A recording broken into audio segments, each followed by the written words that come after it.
Dope. Real Awesome. dope. Real dope.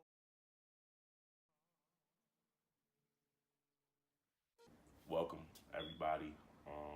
It's very amazing here. I'm joined by my brother Ace the Outsider, and we're getting ready to talk about the Black Panther. I hope you've seen it. I think it's one of the most beautiful pieces of art I've seen in a long time. It's very enriched with a lot of culture and a lot of vulnerable, honest moments that we as a society have been in a lot of ways afraid to deal with. What I want to start off with is by letting y'all know a little bit about myself so you can understand how I'm looking at the lens. When I initially heard about Black Panther, I had a stuck-up attitude towards the film because I've been blessed to have the opportunity to know my origin, to know exactly where I'm from. Right. I am the son of a man who came from Zaire, now known as Democratic Republic of the Congo. Right. I am also the son of an American black woman, very enriched in the culture of American society. So when I look at myself, I say I'm a thoroughbred. I'm an African American in the full definition because I'm black and I'm African. I hear that the race or the prejudice from Africans, and I hear the prejudice from black people as well. Right. African booty scratcher to, oh, ghetto black people. Yeah. I've heard both sides. My mom texts me from Black Panther. Listen, my mom texts me from Black Panther. She says, your peoples is in the movie. That's what she texted me, bro. That's what she texted me, right? Yeah. I talked to her yesterday after the movie. She said, did you see your peoples in the movie? I said, yo, what's up? Like, and the contrary is like with my pops, it'd be like, when I was a kid, go see my dad. My dad lives in Atlanta. I go see my pops. I say, yo, Dad, I want to go watch 106 and Park. BET is blocked. Oh, we don't do BET here. What? We're black. What you talking about? Like, so my perspective was very different. And I'm just black. We all black. I'm black, but I'm American Indian, American Native as well. So I don't have that particular like side to my family, but in some past thing, my grandfather said, "Hey, you part Native American, you part Blackfoot Native." So there's that too. You got an enriched culture. Right. But when Black Panther came around to me, I really looked at it and I snarled at it because I looked at it as a distraction. Yeah. Y'all want to distract us because at the end of the day, yes, this movie's put together by Ryan Coogler. Kendrick Lamar does the album. Michael B. Jordan, Chadwick Boseman, Lupita, excuse me, Angela Bassett. It seems like a pretty big jump from what they've been doing, right? Boom. Next level. Yeah. And like something we're gonna talk about later too is we don't want this to be the one and only. We don't want this. We don't want them to give us this and then say, "Yo, eat that for 10 years." Yeah. No, we need this to keep rolling because you can now open up a new chapter. But the point that I was trying to make is that I was looking at it as a distraction because of the issues that we are dealing with in America itself. Right. With the man that is currently our president. Mm-hmm. You know what I mean? And the situations that we constantly deal with as black people. But I was wrong, and I went to see this movie, and it was a beautiful thing and very interesting to me, the role of a woman Major. in the film. Real major. Yeah.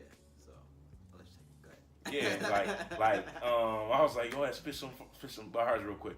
But so coming from, like I said, I have a little bit of African culture. So, you know, when I look at my family, Congolese, a woman is seen as a nurturer, a chef, she clean the house, entertain guests. Yeah.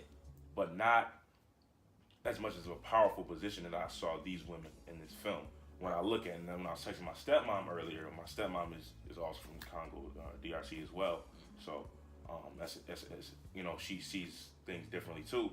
And I'm like, it was great for my little sister to see somebody like his little sister in the movie. Right. Yeah. Because that's who I was reminded of. Right. Yeah. Because you have women who were scientists like Shuri was. You had General Okoye, who was the general of the army, like the royal army that protects the king. That was her role. And then you had his mother, Queen, still acting, doing queenly things. And the other person, and then Lupita's character, she was a spy. And so, yeah, those were all major roles. And they all did their thing. Like, they were all on point with what they were doing.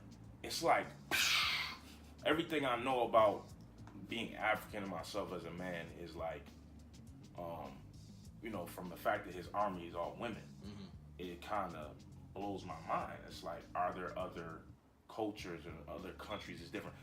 Everybody gets it all mixed up, right? Yeah. Like Egypt, South Africa, Ethiopia, the equator. It's all there in Africa, all right? Like, it's not that far off. Like, if you go to North America, it's Canada, the U.S., and Mexico, okay? You go to Europe, you can go to Paris, you can go to Belgium, okay? Like, it's all, you can go to Spain, it's all there. But, you know, the way they try to depict things is like, oh, it's just, all so spread out. No, so it's like, the reality of it is, yeah, I wouldn't know from other countries. Yeah, I got friends from Senegal, Nigeria, and things of that nature, but I wouldn't know. So it's interesting to me to see women, African women, being portrayed in a different type of way, and understanding the research that Ryan Coogler went through in order to create this piece of art.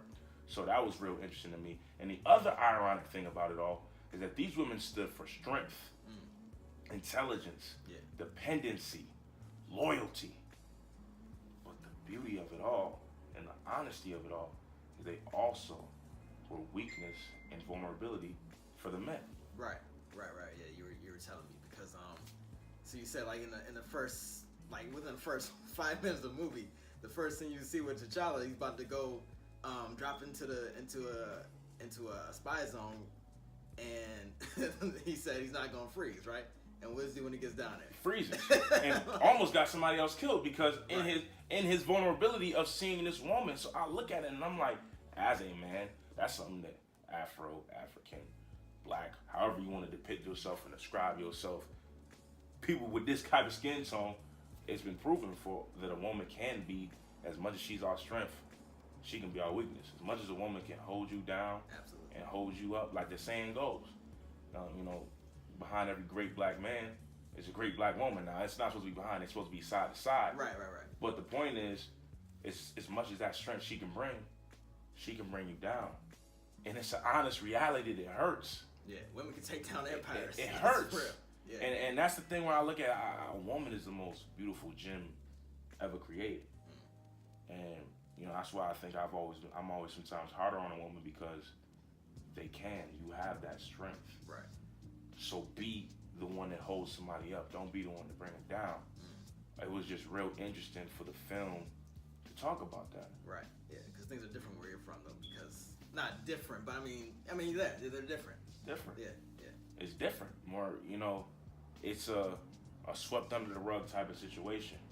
You know, I've got family members who, you know, the wife suffered the pain of the husband, and the culture is not the American way, where the American way is you shun this person, you let them know, you're up front, you're loud, especially as a woman. Yeah. My culture is, no, you, not to say sweep it under the rug, but you just keep it pushing. And it's an uncomfortable feeling to know that, and that points me into the direction of, you know, now we talk about the man perspective, where we talk about Chadwick Boseman having a conversation with his father and confronting his dad, your hero, that man that you saw as perfect and seeing his imperfections, is saying, how could you leave my cousin by himself to find his dead father? You're like, I know immediately he probably, in his shoes, he probably was thinking, I would have been crushed to find you in that type of situation. Right. How could you do that and create that pain for somebody else and then tell me that I should be like you and to follow in your footsteps? And that reality of, you know, a Black man, the older he gets, is so hard to talk to and to correct. We already hard to talk to now, you know what I'm saying? But the older, when you got years, so the fact that the father now has to look himself in the mirror and say, I did do this. And for whatever reason, whatever decision making, it hurts.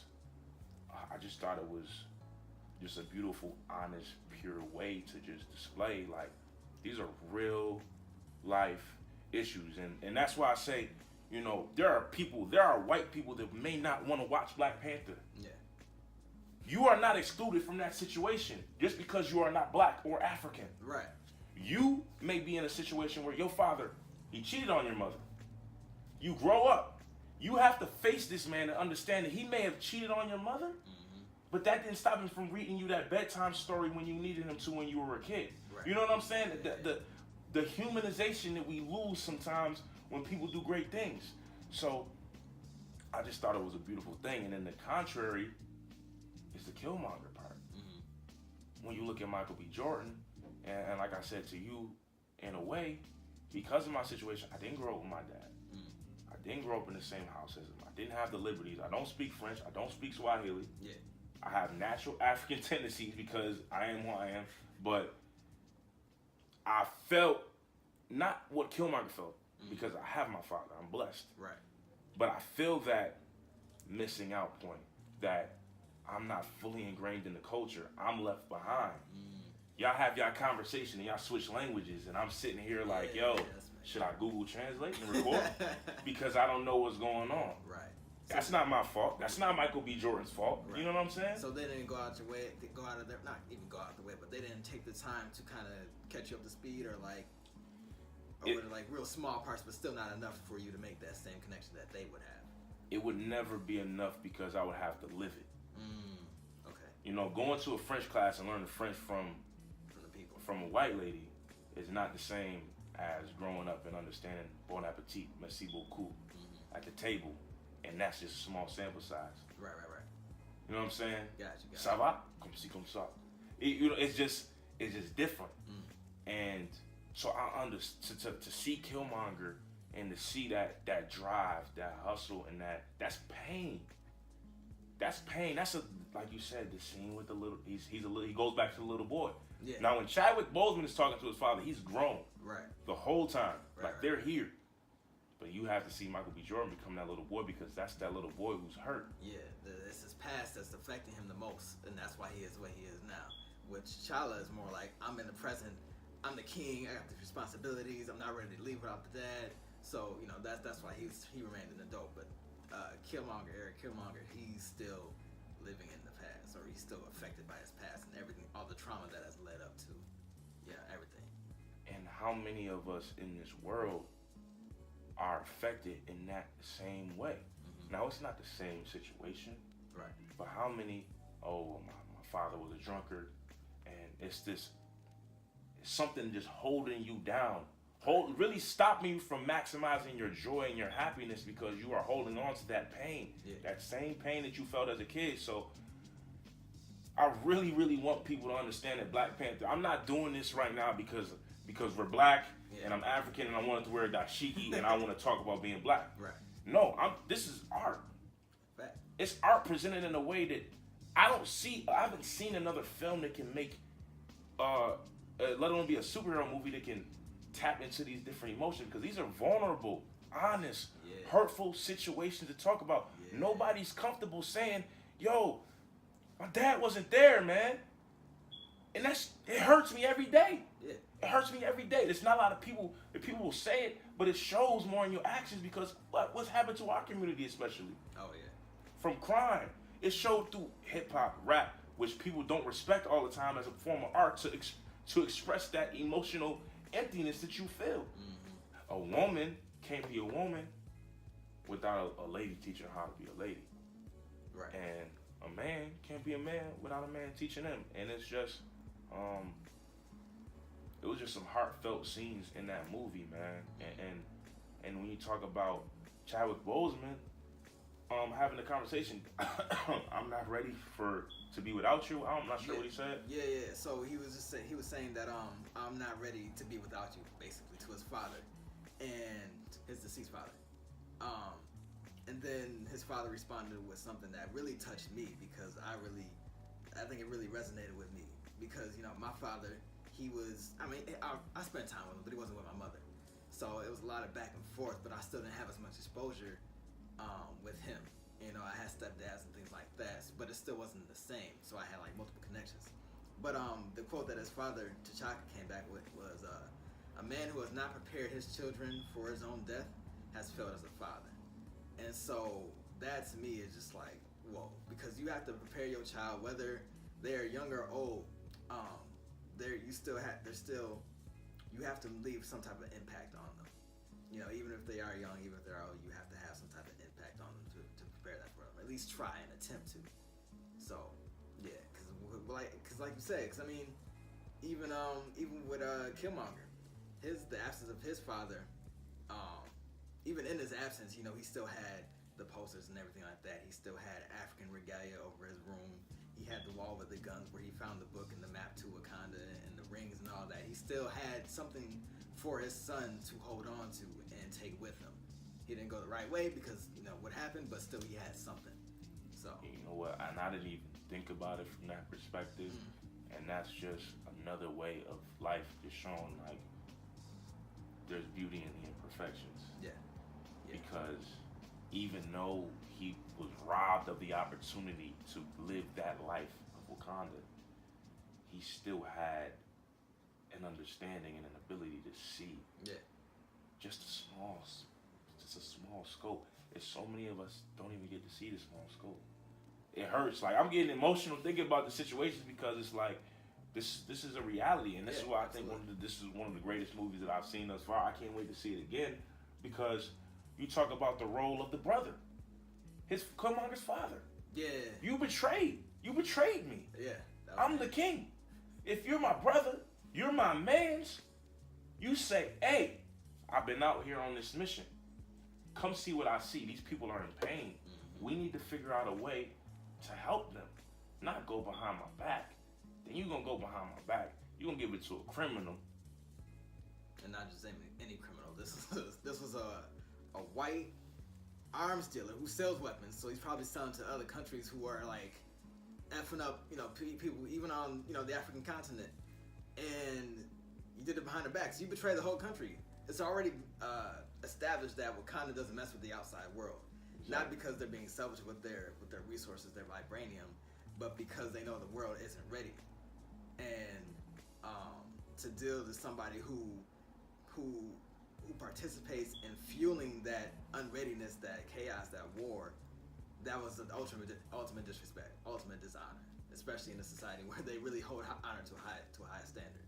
So it's crazy because you are also hit with that, And then he tried to kill his mans on top of that. He's about to kill him.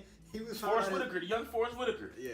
He's gonna kill him. He's gonna shoot him for betraying him. Right. But he betrayed the whole country. He was trying to make sure you didn't fuck up. He betrayed you betrayed your brother and everybody else back home. Yeah.